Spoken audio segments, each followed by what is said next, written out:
Good evening, everybody. Hell's Unicorn here once again, and it is official. The 2012 presidential campaign has now kicked off with the first primary debate held in South Carolina, with Fox News being the official carrier. Before I get into the actual content of the debate, I'm just going to assert a few things about the way that Fox News handles debates and some discrepancies between their approach this time versus last time. The biggest of which being the elimination of the dial-in poll to determine which candidate won the debate. And this was done primarily to make sure that the control that Fox News has on the substance of the debate is not hijacked by people with actual informed opinions. That's my take on it. I think that Hannity felt embarrassed about the fact that his endorsed candidates were not winning these phone-in polls, and so they were removed. Had these phone-in polls been held, it is more than likely that Ron Paul would have completely trounced Herman Cain, rather than the new approach that they've taken, which is Mr. Luntz and his fake focus groups. I'm going to tell you something about focus groups that I've learned in the past 10 years that I've been watching the news, and particularly following Mr. Frank Luntz. The people that are selected for these focus groups tend to be the dumbest people that you can possibly hear of when it comes to making decisions about politics. And sometimes I wonder if some of them are actually actors that are particularly hired and told what to do. But more than likely the case is that they're just simple-minded people that don't pay much attention to politics apart from what they see on the network news. And that came out during this debate, and now I am actually going to get to the substance of the debate here. We had 5 candidates. This was actually a very refreshing format because each candidate had ample time to speak and to get their views across. We didn't have a crowded field with 9 or 10 candidates, 7 or 8 of whom are utterly interchangeable with each other, and everybody gets a few measly minutes to speak. No, this was a real debate with actual real divergences in policy. We had 3 different opinions on display tonight. The first we had was the libertarian perspective, and we had it in 2 different candidates, which is unheard of. Almost half of the debate was actually focused on the libertarian view. I actually applaud Fox News in this one respect because nobody has ever given this much sunlight to the libertarian cause and the belief in actual, real small government, not occasional small government, and real liberty as opposed to occasional liberty. The second position that we had was the neoconservative position. And this position, unfortunately, is going to be part of the debate whether we like it or not. And the third position was the neoconservative position with hyper-social conservatism bordering on totalitarianism with some economically liberal views in Rick Santorum, the former senator of my home state. Let me just state for the record. When Santorum is right on things, which is extremely rare, he's pretty good on them. But most of the time, he's not right, and he's an utter train wreck when he's not right. I think his approach to doing things will probably win a lot of people in Utah and in the Bible Belt, but when it comes to most people in this country, be they in the heartland, the coasts, or what have you, who actually have real things at stake other than just wedge issues like the abortion issue, he's not going to cut it. And quite frankly, I'm glad that he's not going to cut it because his foreign policy ideas are completely insane.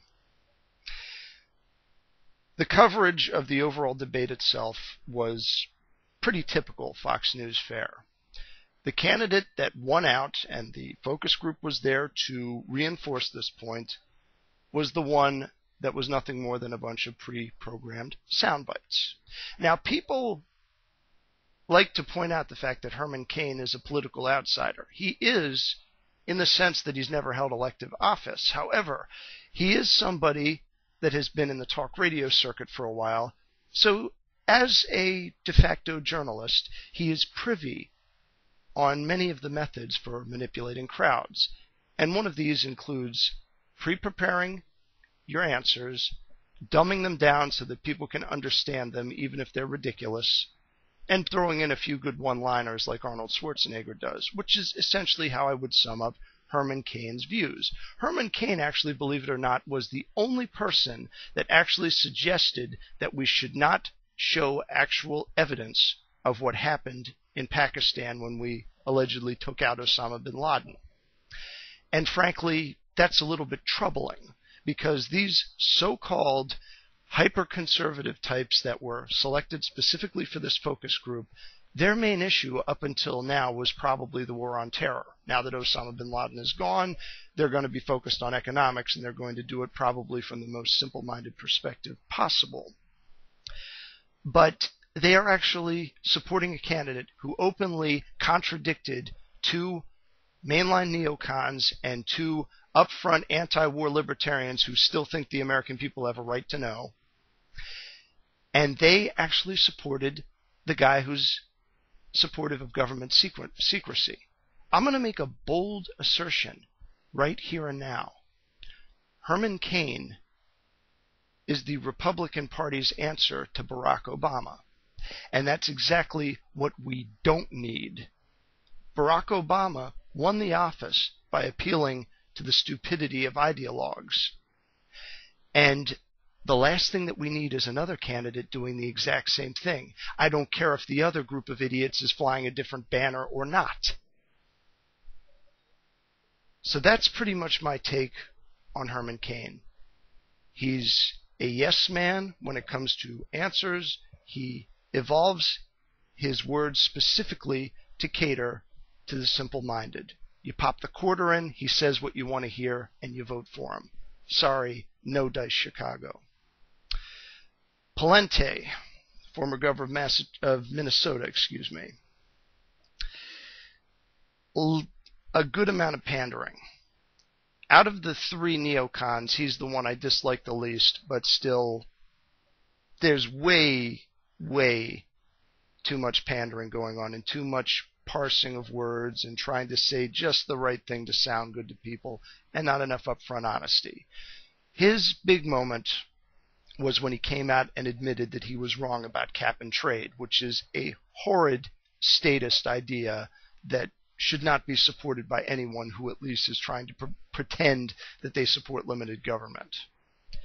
So I applaud him for that, and I also applaud him for his past views in opposition to waterboarding. I see that he is evolving his views on that, just like other former Republican moderates have, and I have less respect for that. But Pawlenty, a more wordy version and a slightly less excitable version of Rick Santorum. Not terribly impressed. The two big winners, as far as I'm concerned tonight, were Gary Johnson and Ron Paul. Ron Paul, because he consistently tells the truth. He tells it like it is. He tells it like an elder statesman / philosopher, which is basically what he is. So sometimes he talks in terms that are difficult to really grab onto if you have that kind of soundbite mentality, which most of these idiots in Luntz's group had with regards to Cain and the reason why they were so supportive of him.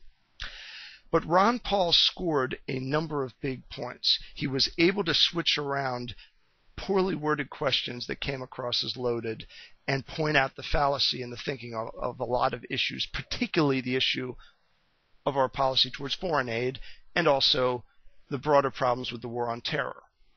He made good, concise points. He had a couple areas where he got stuck a little bit. He got a couple questions that were kind of out of left field. And I think that overall he struck a good conciliatory chord, and so he didn't draw any negative attention to himself. The only people that are giving Ron Paul negative attention are Sean Hannity's supposed great panel or whatever. I don't know what makes Hannity's panel so great. It's just a bunch of political insiders that spew bromides for 15 minutes. It's wholly unimpressive and boring. Gary Johnson, my second choice, and from a practical standpoint, may turn out to be my first choice, given that the one thing that Ron Paul has working against him is his age. Gary Johnson turned a lot of heads by making a lot of nice, good, concise, and very bold statements, the big one being about the corporate income tax. Pointing out the fallacy of double taxation is something that we need a lot more of. Paul does point it out. Paul's a little bit more fixated specifically on monetary policy, and we do need a lot of attention on that. That should be priority number one. But we should also be focusing on some of the peripheral problems with our tax code. Herman Cain's support of the fair tax is just pandering.